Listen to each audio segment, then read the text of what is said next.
Tahanan itu dengan sengaja membuang bola bowling.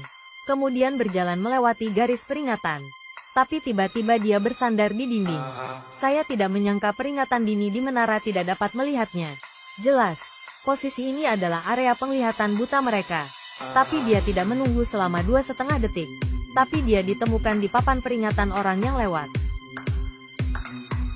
Pria itu dengan cepat mengangkat tangannya untuk memberi isyarat. Mengklaim bahwa dia baru saja mengambil bola bowling yang meluncur. Dan penjelasannya pun membuat para sipir penjara menurunkan kewaspadaannya. Tidak sadarkah kamu bahwa malam itu, pria itu tiba-tiba datang ke daerah buta ini lagi. Dengan cepat ia mematahkan kawat berduri itu. Menyelesaikan pelarian dengan mudah. Apa yang orang tidak harapkan adalah bahwa keesokan harinya dia tiba-tiba kembali ke penjara dengan arogan. Dan tujuan dari apa yang dia lakukan. Tapi nyatanya, sulit untuk mensurvei medan penjara ini. Dia ingin bersiap memimpin semua orang untuk melarikan diri dari penjara secara kolektif.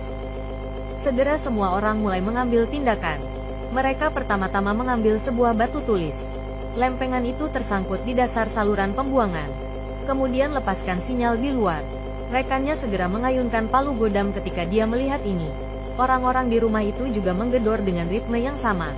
Dengan demikian suara itu tertutupi dengan sempurna. Teman-teman yang sedang berjalan-jalan memperhatikan bahwa Fubole akan datang. Insinyur itu segera bangkit setelah melihat ini. Kemudian dengan cepat menutupi lapisan batu tulis. Kemudian tempelkan retakan di sekitarnya dengan semen. Akhirnya, tuangkan 3 mata air petani ke dalamnya. Fubole tidak bisa melihat masalah sama sekali. Dan para tahanan mulai menggali terowongan siang dan malam. Padahal sebentar lagi ia akan bebas. Air di tanah tampaknya telah diserap oleh beberapa kekuatan. Semua meresap ke dalam tanah. Tapi tanah di sini padat. Apalagi sistem drainasenya. Jelas ada sesuatu yang mencurigakan terjadi di sini.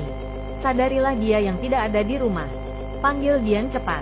Dan tunggu sampai mereka membukanya dan melihatnya. Saya menemukan bahwa memang ada bagian yang belum selesai di dalamnya. Tentara yang tak terhitung jumlahnya datang dengan menunggang kuda. Untuk mencari tahu siapa yang keluar dari penjara. Tetapi setelah bertanya untuk waktu yang lama, tidak ada yang mengakuinya. Terowongan ini sengaja digali untuk diperlihatkan kepada sipir. Namun nyatanya, terowongan yang sesungguhnya tersembunyi di dalam kamar mandi. Dan dengan cara ini, mereka sukses membingungkan Dianshu. Kemudian semua orang mulai mengambil tindakan lagi. Hal ini bertujuan untuk menyingkirkan tanah yang digali. Mereka juga menyediakan tas goni khusus. Hanya menggantungnya di tubuh Anda. Kemudian tarik dengan lembut. Tanah di dalamnya akan jatuh dengan mulus. Mereka diam-diam menyebarkan tanah di tanah saat mereka sedang bekerja. Tetapi ketika Anda menggali lebih dalam dan lebih dalam, oksigen di dalamnya berangsur-angsur berkurang. Jadi mereka berada di kelas kerajinan tangan. Diam-diam membuat blower. Untuk mencegah kolaps, orang-orang juga menyingkirkan papan-papan di rumah. Letakkan di atas terowongan. Melihat bahwa seluruh proyek akan selesai. Hal ini dilakukan agar tidak ketahuan setelah keluar. Mereka mulai belajar bahasa Jerman dengan gila-gilaan. Semua orang harus lulus CET 4. Dan pada malam itu, mereka berhasil menggali hingga ke lokasi sasaran. Tampaknya sekarang adalah waktu yang tepat untuk melakukan jailbreak. Jadi semua orang memakai jas tampan. Masuk ke dalam terowongan satu persatu.